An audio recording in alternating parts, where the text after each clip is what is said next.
السلام علیکم ورحمۃ اللہ وبرکاتہ۔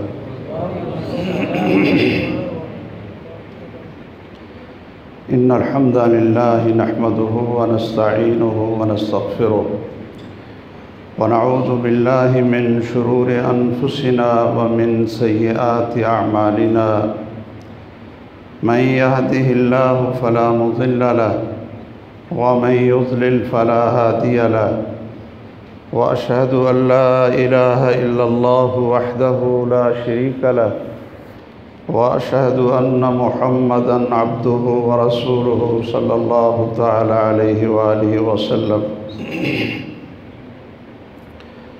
أما بعد فإن خير الحديث كتاب الله، وخير الهدي هدي محمد صلى الله تعالى عليه وسلم، وشر الأمور محدثاتها، وكل محدثة بدعة، وكل بدعة ضلالة، وكل ضلالة في النار. يا أيها الذين آمنوا اتقوا الله حق تقاته ولا تموتن إلا وأنتم مسلمون. يا أيها الناس اتقوا ربكم الذي خلقكم من نفس واحدة وخلق منها زوجها وبث منهما رجالا كثيرا ونساء، واتقوا الله الذي تساءلون به والأرحام إن الله كان عليكم رقيبا. يا أيها الذين آمنوا اتقوا الله وقولوا قولا سديدا يصلح لكم أعمالكم ويغفر لكم ذنوبكم، ومن يطع الله ورسوله فقد فاز فوزا عظيما. اللهم صل على محمد وعلى آل محمد كما صليت على إبراهيم وعلى آل إبراهيم إنك حميد مجيد. اللهم بارك على محمد وعلى آل محمد كما باركت على إبراهيم وعلى آل إبراهيم إنك حميد مجيد. رب اشرح لي صدري ويسر لي أمري واحلل عقدة من لساني يفقه قولي. أعوذ بالله من الشيطان الرجيم.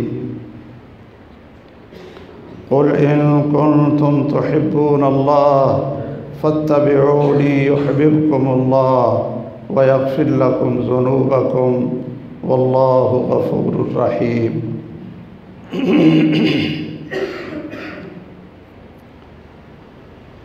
محترم و مکرم سامعین،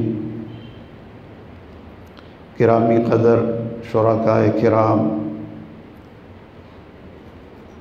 ہمیں اس بات کو اچھی طرح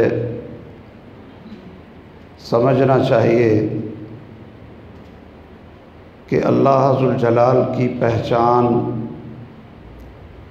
اللہ تعالیٰ کی معرفت،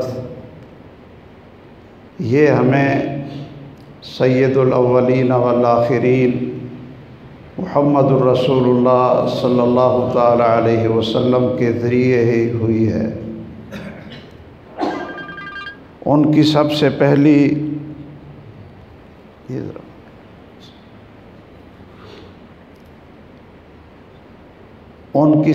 پہلی دعوت ہی یہی تھی، یا ایھا الناس قولوا لا الہ الا اللہ،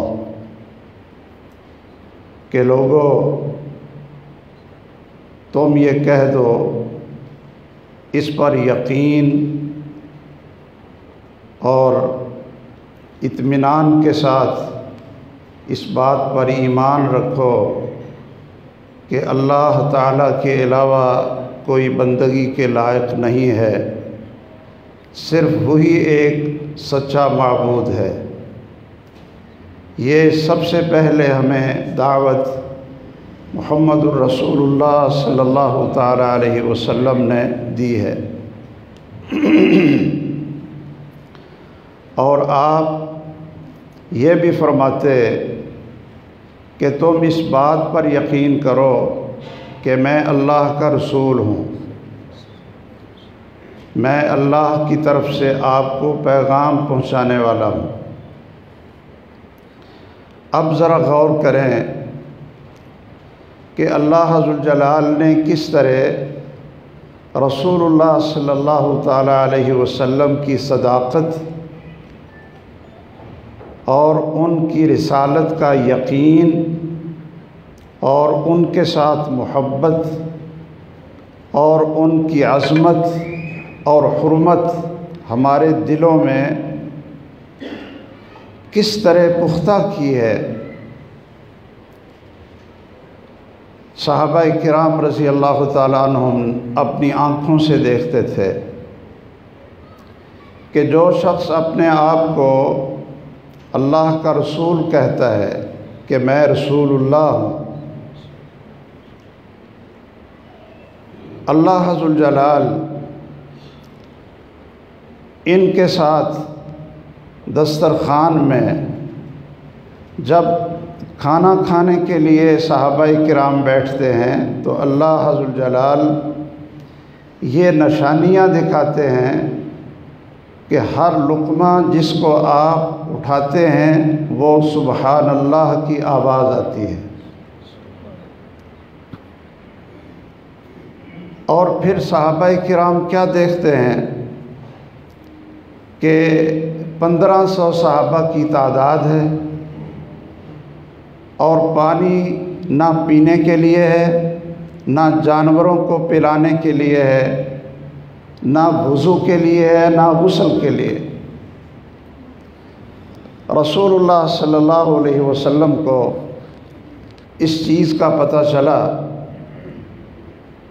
تو رسول مکرم صلی اللہ تعالیٰ علیہ وسلم نے اپنے صحابہ سے کہا کہ کسی کے پاس پانی کا برتن ہے تو وہ لاؤ۔ اب 1500 صحابہ ہیں صلح حدیبیہ کے موقع پر، اور آپ اپنا ہاتھ مبارک اس برتن میں ڈالتے ہیں تو کیا ہوتا ہے، سب اپنی آنکھوں سے دیکھتے ہیں کہ آپ کی انگلیوں سے اللہ ذوالجلال پانی کے چشمے جاری کر دیتا ہے کہ صحابہ کرام پیتے بھی ہیں، پلاتے بھی ہیں، اونٹوں کو بھی پلاتے ہیں، اور وضو بھی کرتے ہیں، اور پانی جمع بھی کرتے ہیں۔ صحابہ کرام رضی اللہ تعالیٰ عنہم تو آپ کو رسول اللہ مانتے تھے، لیکن اللہ کی ساری مخلوق وہ بھی رسول اللہ صلی اللہ علیہ وسلم کو رسول مانتی تھی۔ آپ نے فرمایا کہ کوئی درخت ایسا نہیں، کوئی پتھر ایسا نہیں، کوئی حیوان ایسا نہیں، کوئی جانور ایسا نہیں کہ جو مجھے رسول اللہ نہ مانتا ہو سوائے ان بے نصیب مشرکین مکہ کے کہ یہ مجھے رسول اللہ ماننے کے لیے تیار نہیں۔ مدینے کا ایک یہودی اپنی بکریوں کو چرا رہا ہے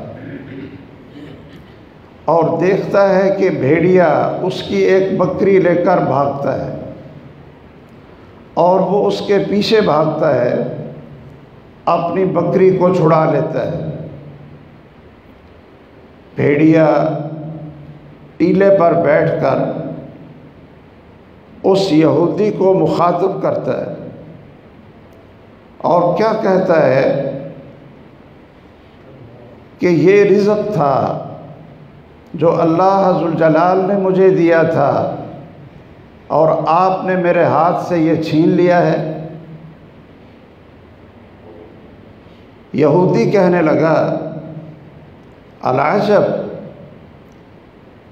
ان الذئب یتکلم، کہ بڑے تعجب کی بات ہے کہ بھیڑیا کلام کرتا ہے، بھیڑیا بولتا ہے، بڑے تعجب کی بات ہے۔ وہ بھیڑیا کہنے لگا کہ اس سے بھی زیادہ تعجب کی بات یہ ہے، اعجب من ذالک، کہ مدینہ میں اللہ ذوالجلال محمد صلی اللہ علیہ وسلم کو رسول اللہ بنا کر بھیجیں اور آپ ان کو اللہ کا رسول تسلیم نہ کریں، یہ اس سے بھی زیادہ تعجب کی بات ہے۔ وہ پریشان ہوتا ہے، واپس مدینہ شریف میں آتا ہے اور رسول اللہ صلی اللہ علیہ وسلم کی خدمت میں حاضر ہوتا ہے اور یہ واقعہ آپ کو سناتا ہے۔ تو آپ نے فرمایا کہ ہاں، مجھے تو جانور بھی رسول اللہ مانتے ہیں۔ تو وہ یہودی پھر اشہد ان لا الہ الا اللہ و اشہد ان محمد رسول اللہ اس کی گواہی دیتا ہے۔ رسول اللہ صلی اللہ علیہ وسلم فرماتے ہیں کہ میں اس پتھر کو پہچانتا ہوں، عارف حجرا بمکہ، مکہ میں اس پتھر کو پہچانتا ہوں کہ میں جب اس کے پاس سے گزرتا تھا تو وہ مجھے سلام کہتا تھا۔ رسول اللہ صلی اللہ علیہ وسلم کے پاس ایک غیر مسلم یہودی آتا ہے اور کہتا ہے من یشہد من غیرک انک رسول اللہ، کہ تیرے علاوہ کون ہے جو تجھے اللہ کا رسول مانتا ہو؟ یہ چند لوگ آپ کے ساتھ ہیں، ابو بکر ہے اور سیدنا علی ہیں، بلال ہیں، ان کے علاوہ آپ کو کون رسول اللہ مانتا ہے؟ رسول اللہ صلی اللہ علیہ وسلم نے وہاں بیٹھے ہی جنگل میں ایک درخت کو اشارہ کیا اور وہ زمین کے اندر جڑوں سمیت بھاگا ہوا، زمین کو پھاڑتا ہوا آپ کے سامنے آ کر کھڑا ہوتا ہے اور شہادت دیتا ہے اشہد انک رسول اللہ۔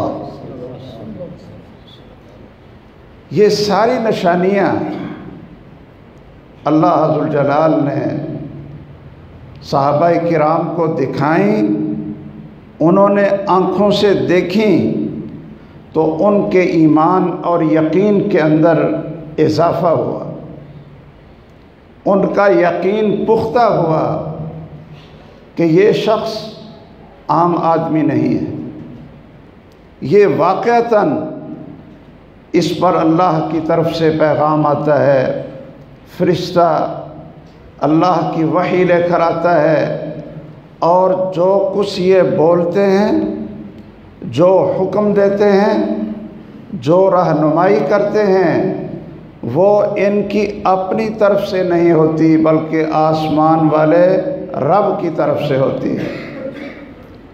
آپ نے علماء سے یہ واقعہ بھی سنا ہوگا کہ رسول اللہ صلی اللہ علیہ وسلم پر ابھی رسالت اور نبوت نازل نہیں ہوئی اور آپ اپنے چچا ابو طالب کے ساتھ شام کا تجارتی سفر کرتے ہیں اور راستے میں ایک راہب عیسائی عالم جنہوں نے آخری پیغمبر کی نشانیاں پڑھی ہوئی تھیں، اپنی کتابوں میں پڑھا ہوا تھا، تو وہ کیا دیکھتا ہے؟ دور سے دیکھتا ہے کہ یہ جو قافلہ آ رہا ہے اس میں ایک نوجوان ایسا ہے کہ سخت دھوپ کے اندر بادل اس کے اوپر سایہ کر رہا ہے۔ کیا دیکھتا ہے کہ یہ اس قافلے میں آ رہا ہے اور جہاں سے گزرتا ہے ما من شجر ولا حجر الا یسجد لہ، کہ کوئی درخت اور کوئی پتھر ایسا نہیں ہے کہ جو اس کو سجدہ نہ کرتا ہو۔ وہ قافلہ اس راہب کے پاس آ کر بیٹھتا ہے اور لوگ پہلے آ کر بیٹھ گئے۔ رسول اللہ صلی اللہ علیہ وسلم اس وقت صرف محمد تھے، محمد صلی اللہ علیہ وسلم۔ آپ اونٹنیوں کو بٹھا کر آپ سب سے آخر میں تشریف لاتے ہیں اور دیکھتے ہیں کہ درخت کے نیچے جتنی سائے والی جگہ تھی باقی لوگ بیٹھ گئے ہیں اور جگہ نہیں بچی۔ تو رسول اللہ صلی اللہ علیہ وسلم دھوپ میں بیٹھ جاتے ہیں۔ اللہ تعالیٰ نے آپ کی یہ کرامات یہ دکھانا تھی کہ وہ درخت پورا اس طرف جھک جاتا ہے، اپنا سایہ اس طرف لے جاتا ہے جس طرف محمد کریم صلی اللہ علیہ وسلم بیٹھے ہوئے ہیں۔ یہ ساری چیزیں اور بے شمار معجزات یہ کس لیے امت کو دکھائے؟ یہ کس لیے دکھایا؟ آپ مینا کے میدان میں ہیں اور آپ سے سوال ہوتا ہے کہ اگر اللہ آپ کی مانتے ہیں تو یہ چاند کے 2 ٹکڑے کر کے دکھائیے۔ رسول اللہ صلی اللہ علیہ وسلم نے فرمایا کہ اشہدو، گواہ رہنا، گواہ رہنا، اور دیکھو تو کیا دیکھا؟ فانفلق القمر فرقتین، چاند 2 ٹکڑوں میں ہوا، ایک دائیں طرف اور ایک بائیں طرف پہاڑ کے اوپر۔ آپ نے فرمایا اشہدو، گواہ رہو۔ رسول اللہ صلی اللہ علیہ وسلم کی یہ نشانیاں اور اللہ کی طرف سے آپ کو یہ کرامت اور عزت کس لیے؟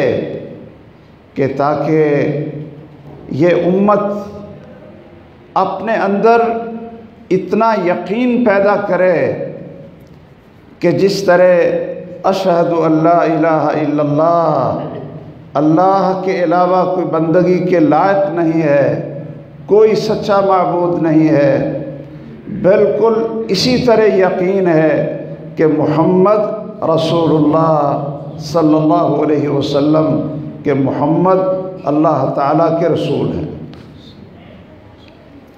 اب اس یقین کے بعد اگر واقعتاً ہمیں یقین پیدا ہو جائے تو پھر اس یقین کے جو ثمرات اس انسان کی زندگی پہ آتے ہیں، جو رنگ یہ کلمہ شہادت پڑھنے والے کی زندگی پر چڑھتا ہے، اس کے اخلاق کیسے بن جاتے ہیں،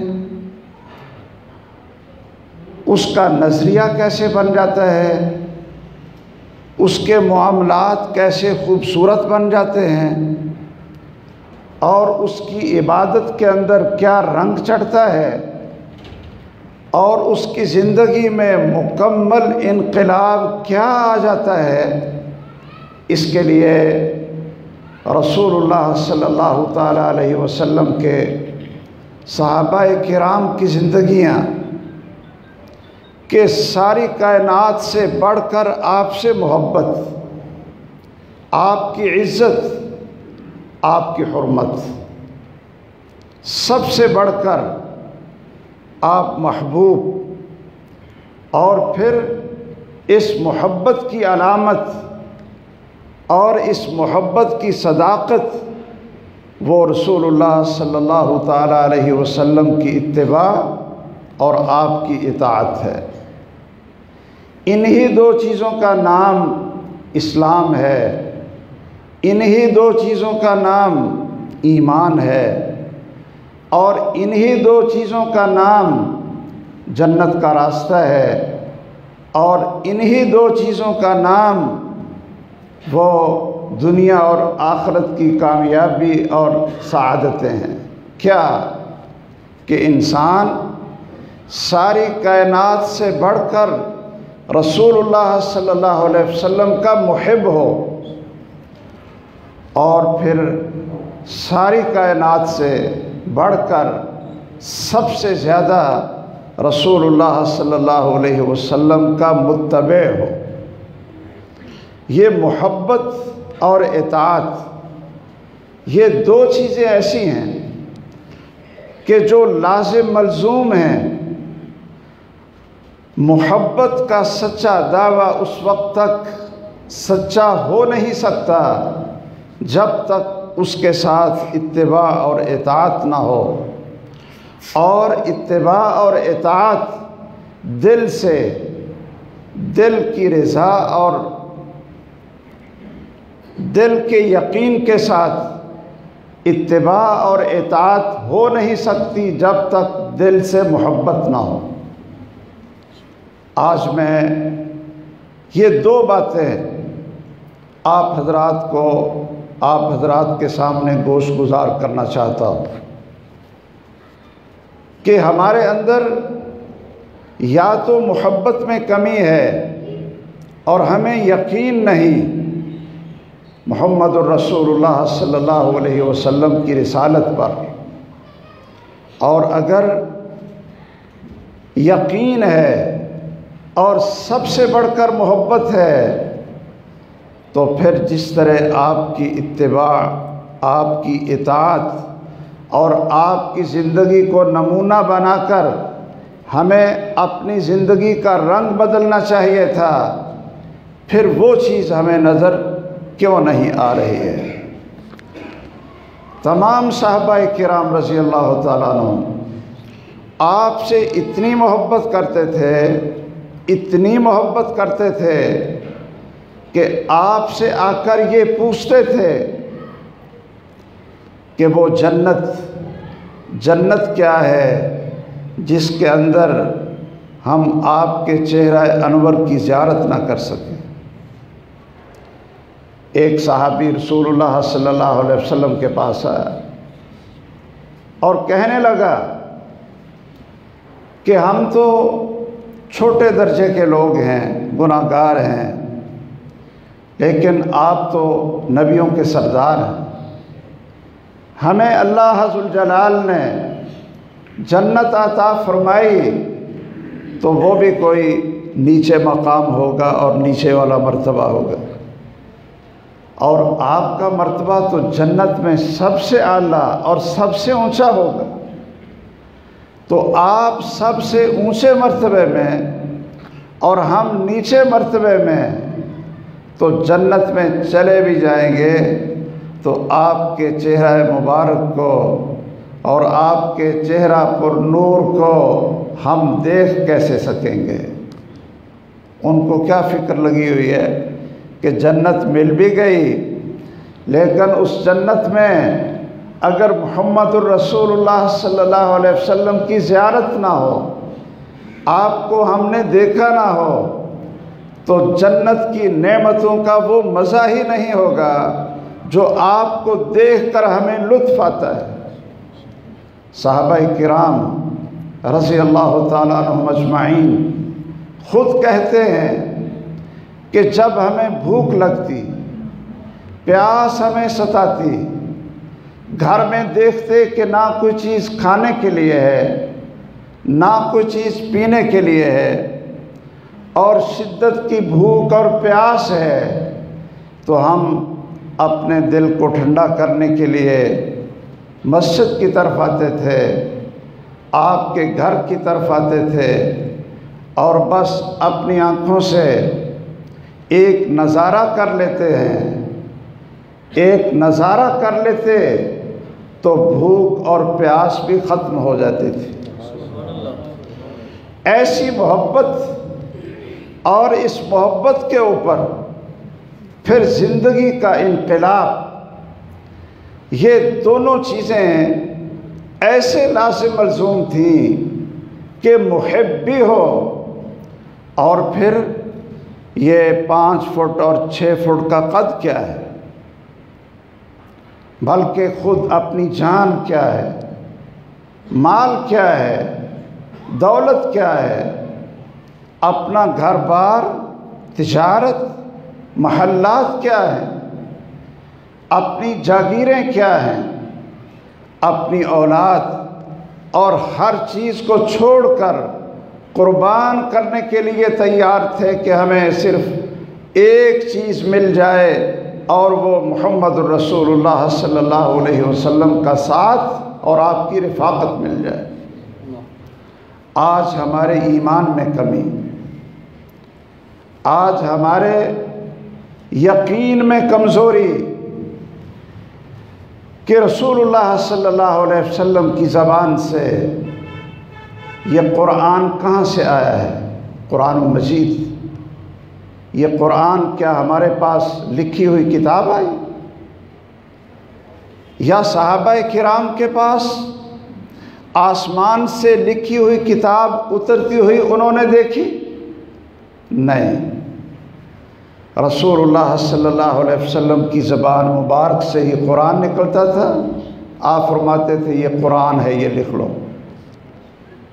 صحابہ کو لکھا دیتے، اور آپ کی زبان مبارک سے قرآن کی تفسیر نکلتی، اس کا عمل، اس کا بیان اور اس کا پریکٹیکل جو کچھ آپ کرتے تو صحابہ کرام وہ بھی قرآن مجید سے الگ لکھ لیتے کہ یہ رسول اللہ صلی اللہ علیہ وسلم کی سنت اور حدیث ہے اور یہ قرآن مجید ہے، تاکہ دونوں کا آپس میں اختلاط نہ ہو۔ اب کسی صحابی نے آپ کی کسی بات پہ شک نہیں کیا۔ آج ہمارے نوجوانوں میں، بڑوں میں، میڈیا کے زور سے اور ہماری لاپرواہی کی وجہ سے، ہماری عدم علم کی وجہ سے، بلکہ یہ کہوں کہ ہماری جہالت کی وجہ سے، ہماری اولاد، ہمارے گھروں میں رہنے والے، آپ کی کمائی پر پلنے والے اور آپ کی محنت سے آپ کے گھروں میں پڑھنے والے، پلنے والے، ہماری اولاد، وہ ہماری نہیں رہی، وہ ہماری نہیں رہی۔ ان کے اوپر ڈاکہ پڑ چکا ہے، ان کے اوپر حملے ہو چکے ہیں، ان کے اوپر چار طرف سے ان کے ایمان میں شک پیدا کرنے کے لیے اس طرح تحریک چلائی جا رہی ہے سوشل میڈیا کے ذریعے، ایسے ایسے اشکالات پیدا کیے جا رہے ہیں کہ نوجوان پوچھتے ہیں اور تعجب ہوتا ہے۔ ایک درس میں ایک نوجوان آیا اور ساتھی کہنے لگے جی اس کے پاس کوئی سوال ہے تو آپ ذرا اس کو مطمئن کریں۔ میں نے کہا فرمائیں بھائی، پڑھا لکھا اور ماشاءاللہ دیکھنے سے لگتا تھا پڑھا لکھا ہے، کیا اشکال ہے؟ کہنے لگا جی ابھی رجب کا مہینہ گزرا، ہر مسجد سے ہم نے سنا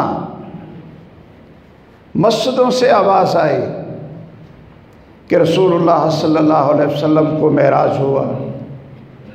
آپ مکہ مکرمہ سے رات کے تھوڑے سے حصے میں ہی بیت المقدس جاتے ہیں اور وہاں سے اللہ عز وجل ساتوں آسمانوں سے اوپر سدرۃ المنتہا سے اوپر تک آپ کو لے جاتے ہیں۔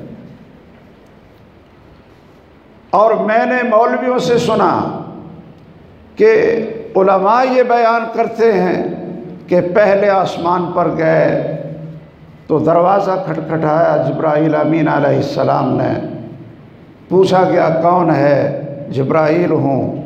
آپ کے ساتھ کون ہے؟ میرے ساتھ محمد ہے صلی اللہ علیہ وسلم۔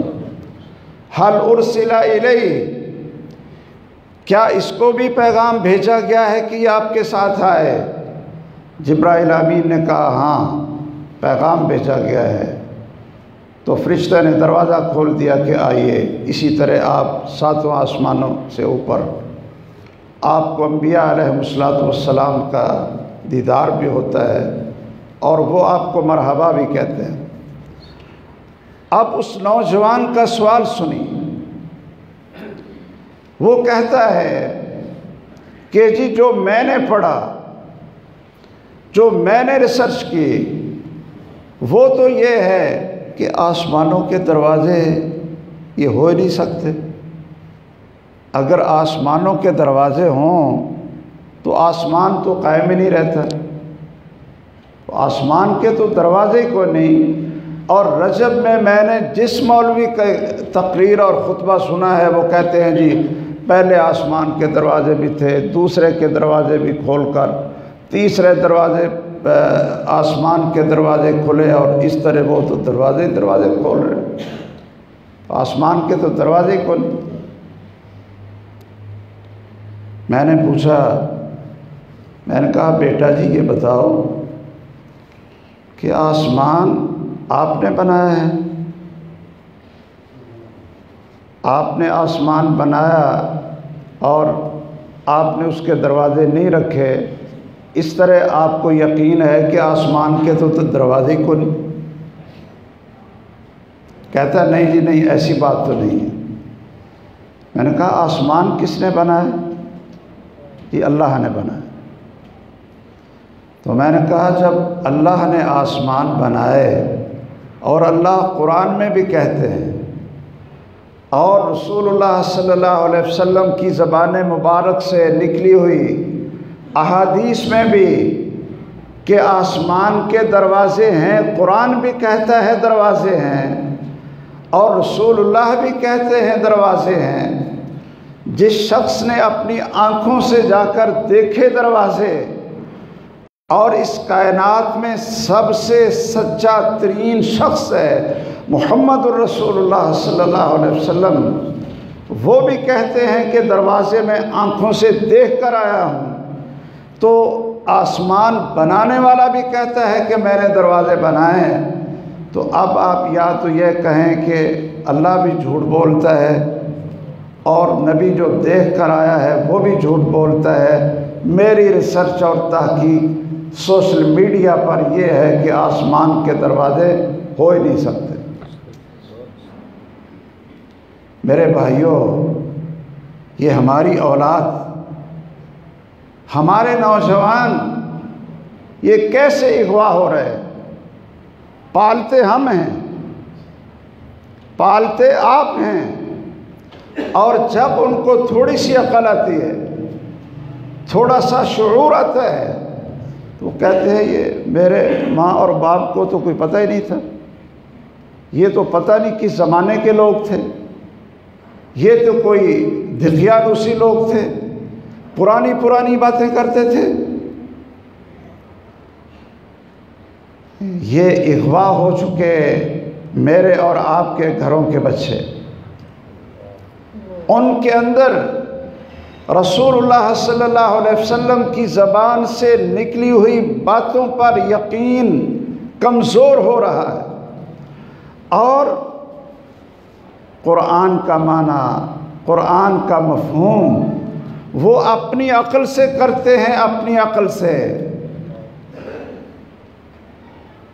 اپنی عقل سے کرتے ہیں، کہتے ہیں حدیث کا کیا اعتبار ہے، سنت کا کیا اعتبار ہے، صحیح بخاری میں لکھی ہوئی احادیث کا کیا اعتبار ہے۔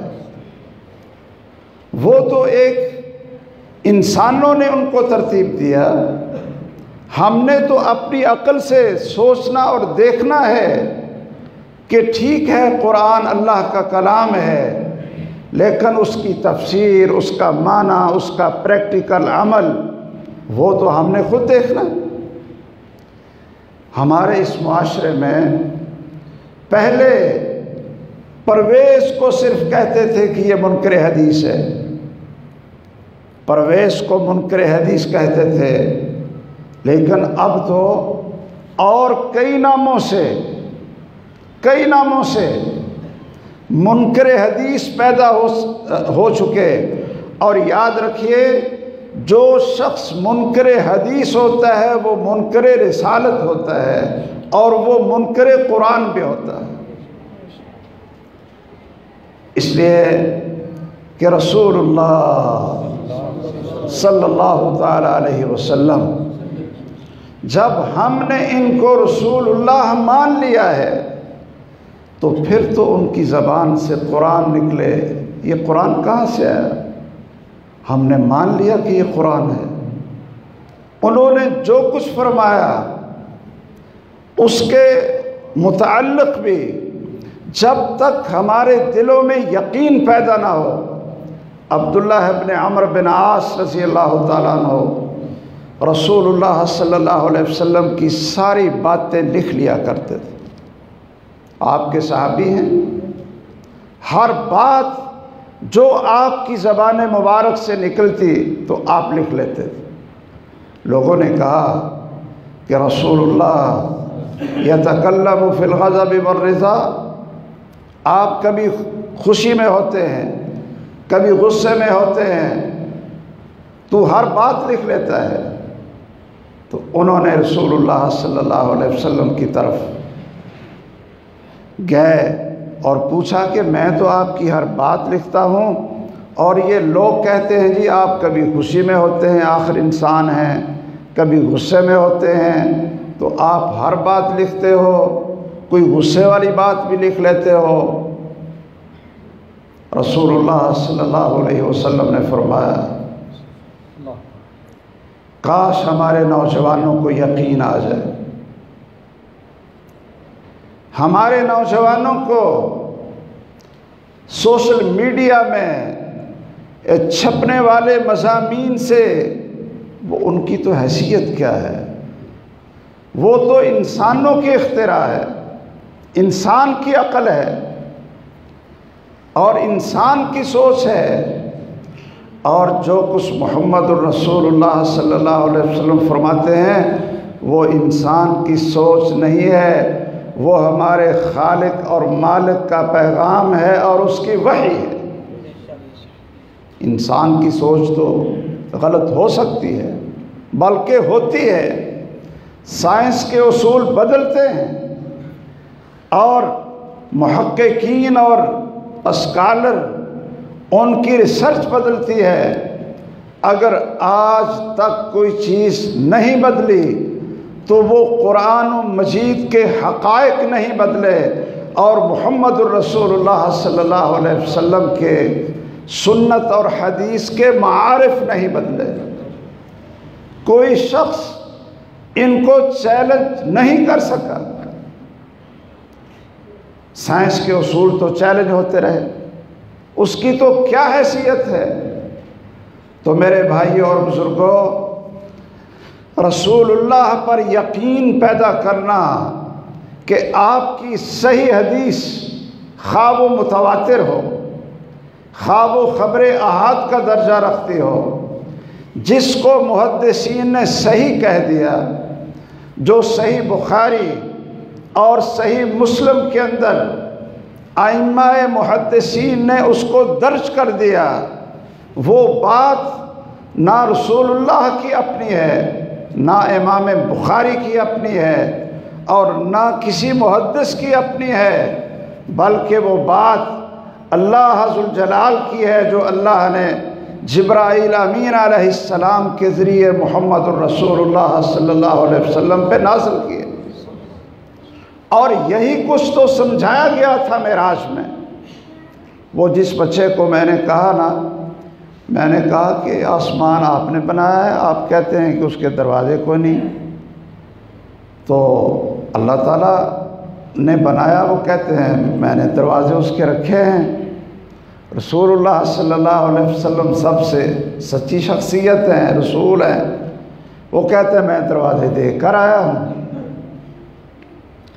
تو کہتے ہیں جی مجھے سمجھ آ گئی ہے، مجھے سمجھ آ گئی۔ معراج کے واقعے نے یہی تو سمجھایا تھا۔ کیا سمجھایا تھا؟ کہ سیدنا ابو بکر رضی اللہ تعالیٰ عنہ کے پاس جب کفار مکہ جاتے ہیں کہ اگر کوئی شخص یہ کہے، کوئی بندہ کہے کہ میں رات کے تھوڑے حصے میں بیت المقدس بھی گیا اور ساتوں آسمانوں سے اوپر جنت اور جہنم کی نشانیاں دیکھ کر صبح صبح پھر کہاں؟ مکہ میں، تو کیا ایسا ہو سکتا ہے؟ تو سیدنا ابو بکر رضی اللہ تعالیٰ عنہ نے کیا کہا تھا کہ نہیں، ایسا نہیں ہو سکتا۔ یہ عقل تھی، یہ کیا تھی؟ عقل تھی کہ 40 دن لگتے ہیں شام جانے کے لیے، اور یہ رات کے تھوڑے سے حصے میں صبح یہاں پہنچے ہوئے ہیں، سارا کچھ دیکھ کر یہاں پہنچے ہوئے ہیں۔ اب یہ عقل ہے، کہنے لگے اگر کوئی شخص ایسا کہتا ہے تو غلط بیانی کرتا۔ اب ایمان کی باری، اشہد ان لا الہ الا اللہ واشہد ان محمدا عبدہ ورسولہ، اب اس کی باری آئی۔ کہا کہ آپ کے دوست وہ دل میں تو بڑے خوش ہو رہے تھے نا کہ آج تو ابو بکر کو ہم یعنی پھنسا لیں گے نا، دل میں بڑے خوش ہیں۔ کہا کہ آپ کے دوست، آپ کے خلیل محمد صلی اللہ تعالیٰ علیہ وسلم یہ کہہ رہے ہیں، تو اب ایمان آ گیا۔ انہوں نے کیا کہا تھا؟ کہا تھا ہاں اگر وہ کہتے ہیں تو پھر صحیح ہے۔ یہ کیا فرق ہے؟ اگر وہ کہتے ہیں تو پھر صحیح ہے، میں تو ان کی اس بات کو بھی مان لیتا ہوں کہ چند لمحات کے اندر ساتوں آسمانوں سے اوپر، عرش سے اوپر اللہ ذوالجلال کی طرف سے پیغام ان کے اوپر نازل ہوتا ہے، فرشتہ وحی لے کر آتا ہے۔ میں تو اس کی بھی تصدیق کرتا ہوں، یہ اسراء اور معراج کی تصدیق کیوں نہیں کروں گا؟ یعنی جس نے آپ کو رسول اللہ مان لیا ہے، اس نے پھر آپ کی ہر بات کو تسلیم بھی کرنا ہے اور یقین بھی کرنا ہے۔ اگر یہ یقین ہمارے اندر پیدا ہو اور اس یقین کے ساتھ رسول اللہ صلی اللہ علیہ وسلم کی محبت پیدا ہو جائے کہ ایسی ہستی اس کائنات میں، اس کی کوئی مثال نہیں ہے، کوئی نظیر نہیں ہے، اور یہ سودا سستا ہوگا اگر ہم اپنی جان بھی، مال بھی، ہر چیز کو قربان کر کے محمد الرسول اللہ صلی اللہ علیہ وسلم کی محبت، آپ کی رفاقت، آپ کے نام پر قربان ہو جائیں، تو یہ سودا کوئی مہنگا نہیں ہے۔ لیکن یاد رکھیے، یہ یقین اس وقت پیدا ہوتا ہے اگر میں اور آپ چاہتے ہیں اپنی اولادوں کو اغوا ہونے سے بچائیں،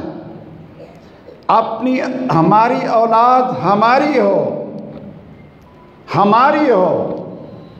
اور فرما بردار ہو، تابع دار ہو، مسلم ہو، مسلمان ہو، اور اس کا یقین بھی اسی طرح رسول اللہ پر ہو صلی اللہ علیہ وسلم جس طرح آپ لوگوں کا اور صحابہ کرام کا یقین تھا، تو پھر یاد رکھیے کہ ہمیں اپنی اولادوں کو قرآن کے ساتھ جوڑنا ہے، اور رسول اللہ صلی اللہ علیہ وسلم کے ساتھ جوڑنا ہے۔ آپ کی سیرت، آپ کی حدیث، آپ کی سنت، وہ ہم ان کو پڑھائیں اور اس کی عملی شکل خود ان کے سامنے اپنے گھروں میں پیش کریں۔ باہر سے تو یہ شکل نہیں ملے گی۔ آپ یہ سنتے رہتے ہیں کہ ہمارا حال کیا ہے کہ کسی ٹیچر نے اپنے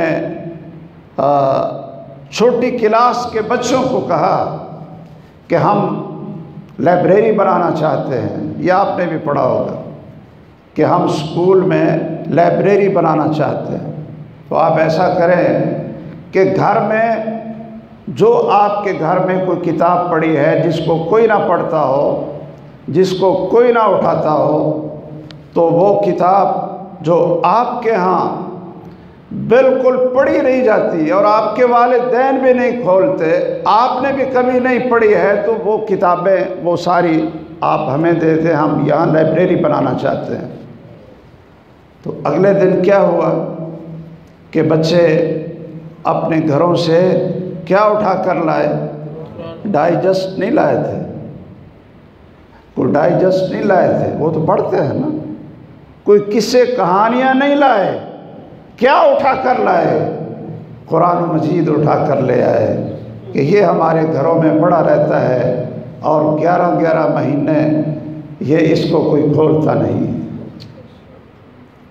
ہم اپنی اولادوں کو قرآن سے جوڑیں اور قرآن اور رسول اللہ صلی اللہ علیہ وسلم کی حدیث، میرے بھائیوں یہ قرآن اور رسول یہ لازم ملزوم ہے۔ اگر کوئی شخص رسول کو چھوڑ کر قرآن کو خود سمجھنے کی کوشش کرے گا تو وہ گمراہ ہو جائے گا۔ اقیم الصلاۃ پڑھے گا تو کیا پڑھے گا؟ آتوا الزکاۃ پڑھے گا تو وہ پرویز کی طرح آتوا الزکاۃ کیا ہے کہ اپنے دل کو صاف کرو، اپنے دل کو صاف کرو۔ اقیم الصلاۃ کا معنی کیا ہے کہ ناچ اور رقص کی مجلسیں قائم کرو، رقص کی مجلسیں قائم کرو۔ یہ تو ہم نے پوچھنا ہے کہ یہ قرآن جس پر نازل ہوا تھا انہوں نے اس کا بیان کیا امت کو سکھایا ہے؟ میں یہ عرض کروں گا، اگر ہم اپنے آپ کو، اپنے بچوں کو اپنے بچے رکھنا چاہتے ہیں اور ان کو اغوا ہونے سے بچانا چاہتے ہیں، ٹھیک ہے، ہم یہ پابندی تو بڑی مشکل ہے کہ ہم کہیں جی آپ موبائل نہ رکھیں، آپ وہ جو ٹچ کرتے ہیں وہ نہ رکھیں، ایسا نہ کریں، ایسی پابندی شاید کوئی گھر قبول کر لیتا ہو، شاید ہمارے اپنے بچے قبول نہیں کرتے، لیکن ہم کم از کم ان کو قرآن کے ساتھ تو جوڑے نا۔ بیٹا ٹھیک ہے ہم آپ کو موبائل لے دیتے ہیں، لیکن قرآن کا ترجمہ بھی آپ نے پڑھنا ہے، یہ صحیح بخاری کا ہر روز 2 صفحے بھی آپ نے پڑھنے ہیں۔ یہ کیا ہو کہ دنیا کے سارے علم آتے ہوں اور اس کو نماز پڑھنی نہ آتی؟ وہ ہمارا بیٹا کیسے ہے کہ جس کو ہم نے پوری زندگی اپنی دولت اور وقت، اپنی محنت لگا کر اس کو جوان کیا، اور جب ہم بوڑھے ہو کر موت کی آگوش میں چلے گئے اور وہ ہمارے جنازے میں کھڑا ہے اور اس کو یہ پتہ نہیں ہے کہ میں نے جنازے میں اپنے ابو کے لیے دعا کون سی پڑھنی، کیا وہ ہمارا بیٹا ہے؟ ہمارا نہیں رہا۔ ہمارے کتنے بھائی ہیں بڑے جنہوں نے کبھی اپنی اولاد سے پوچھا ہو کہ بیٹا میں اگر مر جاؤں، بھئی مرنا تو ہے نا، مرنا تو ہے نا، اللہ ہمیں ایمان پر موت دے، بیٹا میں اگر آپ کی زندگی میں فوت ہو جاؤں، آپ کو ڈاکٹر بنایا، انجینئر بنایا، آپ کو تاجر بنایا، آپ کو MBA کروایا، آپ کو انگلش یہ زبان سکھائی، آپ کو دنیا کے علوم پڑھا دیے اور ساری سہولتیں دے دی، تو بیٹا میں فوت ہو جاؤں تو میرے جنازے پہ کھڑے ہو کر جو پڑھو گے وہ ذرا مجھے تو سنا دو۔ کتنے لوگ ہیں؟ قرآن کے ساتھ جوڑیں۔ آپ نے کبھی اپنے بچوں سے دعائیں سنی کہ بیٹا آؤ بیٹھو، کھانے کے بعد کیا پڑھتے ہیں بیٹا سناؤ؟ نماز کی کون سی دعائیں ہیں بیٹا نماز پڑھ کر دکھاؤ، کیسے نماز پڑھتے ہو؟ وہ دعا جو اللہ ذو الجلال نے ہر بیٹی اور بیٹے کو سکھائی، خواہ اس کے والدین زندہ ہوں یا فوت ہو چکے ہوں، وہ کتنے لوگ ہیں جن کو وہ دعا آتی ہے، رب ارحمہما کما ربیانی صغیرا۔ یہ اللہ نے یہ دعا خود سکھائی ہے۔ اس سے کیا پتہ چلا کہ اس سے بہتر والدین کے لیے اور کوئی دعا ہو نہیں سکتی، اس لیے کہ اللہ ذو الجلال نے اپنی بندگی اور اپنی عبادت سکھانے اور حکم دینے کے بعد کہا کہ اپنے ماں باپ کو نہ بھولنا، اور زندہ ہوں فوت ہو چکے ہوں یہ دعا پڑھتے رہو، رب ارحمہما کما ربیانی صغیرا۔ ہم تو بچوں سے پوچھتے ہیں کہ بڑوں سے پوچھتے ہیں کہ آپ نماز پڑھتے ہیں، آخری تشہد میں بیٹھتے ہیں، آپ تشہد پڑھتے ہیں، درود شریف پڑھتے ہیں، اور اس کے بعد کون سی دعا پڑھتے ہو؟ کسی بچے سے پوچھ لیں، کہے گا جی رب اجعلنی مقیم الصلاۃ ومن ذریتی۔ اور 40 سال کے نماز پڑھنے والے، 60 سال کے ہمارے بابا جی، ان سے پوچھ لو کہ درود شریف کے بعد کون سی دعا پڑھنی ہے، تو بڑی ریسرچ کرنے والے اول تو آتی نہیں، آتی ہے تو رب اجعلنی سنا دیں۔ محمد الرسول اللہ صلی اللہ علیہ وسلم نے کون سی دعا سکھائی ہے؟ اللہم انی اعوذ بک من عذاب القبر۔ ان کو بتا دو، اگر ان سے سن لے تو پھر کیا ہو۔ درود شریف کے بعد کون سی دعا پڑھتے ہیں؟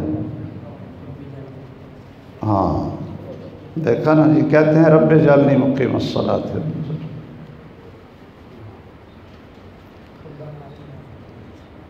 یہ دونوں ہی غلط ہیں۔ اور ذرا بیدار ہو کر بتائیں،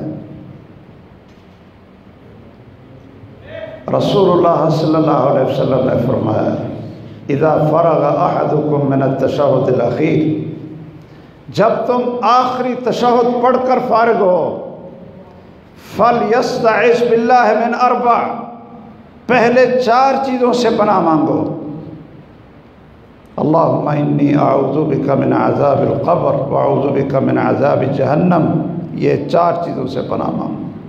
ثم لیتخیر من الدعاء اعجبہ الیہ، پھر اس کے بعد جو آپ کو دعا پسند ہے وہ آپ پڑھ لو، لیکن ان 4 چیزوں سے پناہ مانگنے کے بعد ہمیں تو نماز نہ آ سکی، بلکہ میں آخری بات کر کے اپنی بات ختم کرتا ہوں، صرف ایک جھنجھوڑنے کے لیے کہ ہمارا تو رسول اللہ صلی اللہ علیہ وسلم کے ساتھ محبت تو بہت ہے، بڑی محبت، اتنی محبت ہے کہ سامنے سینہ تان کر لبیک کہتے ہوئے سامنے گولیاں کھائیں۔ یہ آپ نے 2 دن پہلے 4 دن پہلے، یہ دور کی بات نہیں، اپنی آنکھوں سے دیکھا۔ اور مقصد کیا تھا کہ ہمیں رسول اللہ صلی اللہ علیہ وسلم کی محبت مل جائے۔ میں اب اس بحث میں نہیں پڑھتا کہ یہ طریقہ کار کیا تھا اور ہونا تھا، نہیں ہونا چاہیے تھا، یا کیا ہونا چاہیے تھا، نہ میرا اس وقت یہ موضوع ہے۔ میں صرف یہ آپ سے عرض کرتا ہوں کہ جذبات مسلمانوں کے دیکھیے،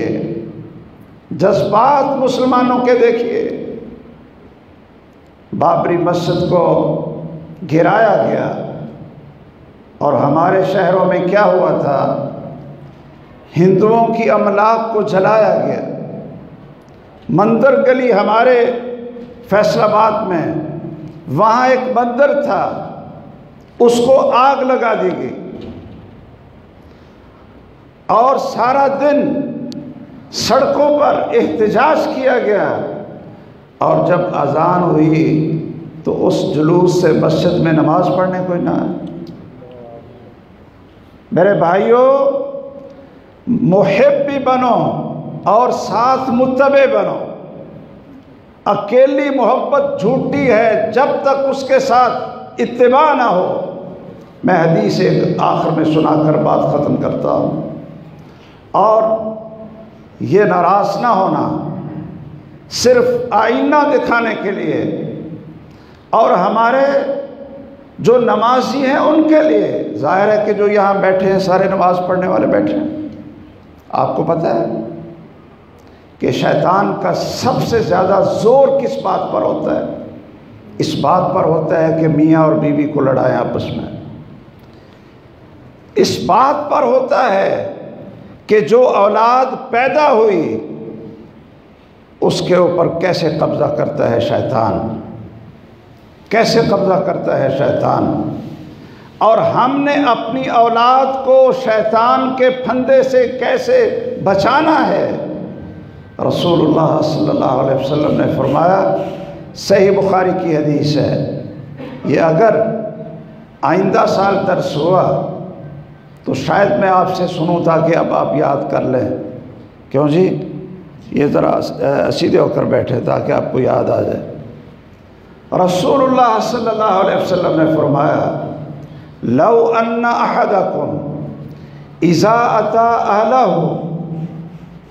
ان یقول بسم اللہ اللہم جنبنا الشیطان وجنب الشیطان ما رزقتنا۔